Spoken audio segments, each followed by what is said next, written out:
Bonsoir Fouteni Tunkara, mesdames et messieurs, bonsoir au chapitre des mesures législatives et réglementaires sur le rapport du ministre de l'administration territoriale et de la décentralisation. Le Conseil des ministres a adopté un projet d'ordonnance portant modification de la loi numéro 2018-035 du 27 juin 2018 portant statut des fonctionnaires des collectivités territoriales. L'âge limite de participation au concours d'entrée dans la fonction publique de l'État a été augmenté de 3 ans pour les catégories C, B1, B2 et A par ordonnance numéro 2021-015 PTRM du 31 décembre 2021 modifiant la loi portant statut général des fonctionnaires.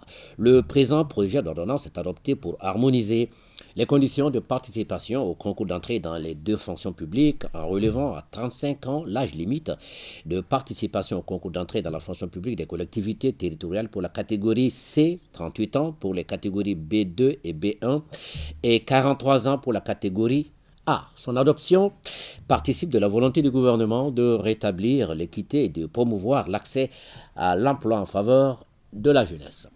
Sur le rapport du ministre de l'économie et des finances, le Conseil des ministres a adopté des projets de décret portant approbation des marchés relatifs aux travaux de construction du barrage de Taoussa et ses ouvrages annexes en deux lots. Lot numéro 1, génie civil.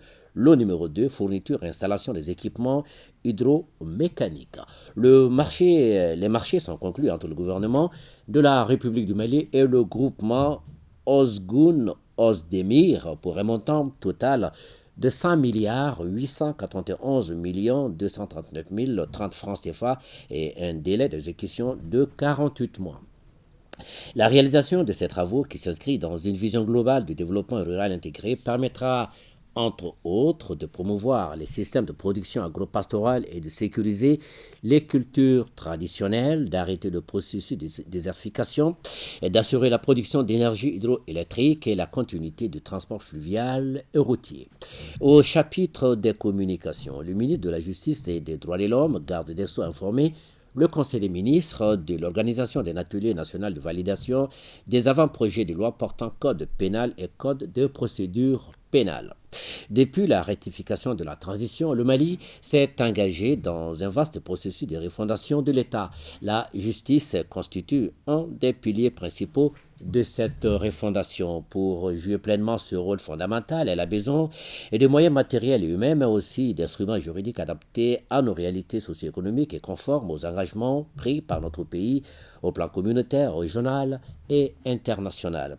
Dans ce cadre, plusieurs textes sont en cours d'élaboration ou de lecture, dont le code pénal et le code de procédure pénale. Après examen par la commission législative permanente du ministère de la Justice et des Droits de l'Homme, les deux avant-projets de texte ont été consolidés au cours de plusieurs ateliers thématiques. L'étape prochaine sera l'examen de ces textes dans le cadre d'un atelier national inclusif de validation qui se tiendra du 15 au 20 août 2022 avec la participation de l'ensemble des représentants des forces vives de la nation, des experts et les partenaires techniques et financiers.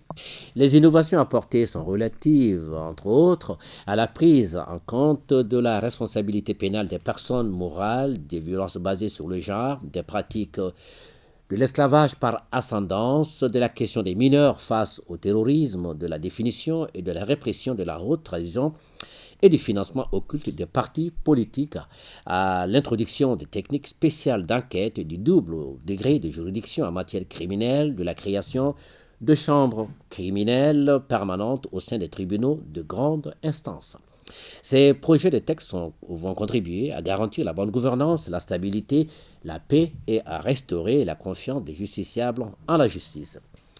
Le ministre de la Santé et du Développement social a informé le Conseil des ministres de l'évolution de la maladie à coronavirus, marquée par une diminution du nombre de cas testés positifs par rapport à la semaine précédente. Le président de la transition, chef de l'État, a cependant rappelé la population au respect strict des mesures de prévention et de lutte contre la maladie. À vous, Fousseini Tunkara. Merci.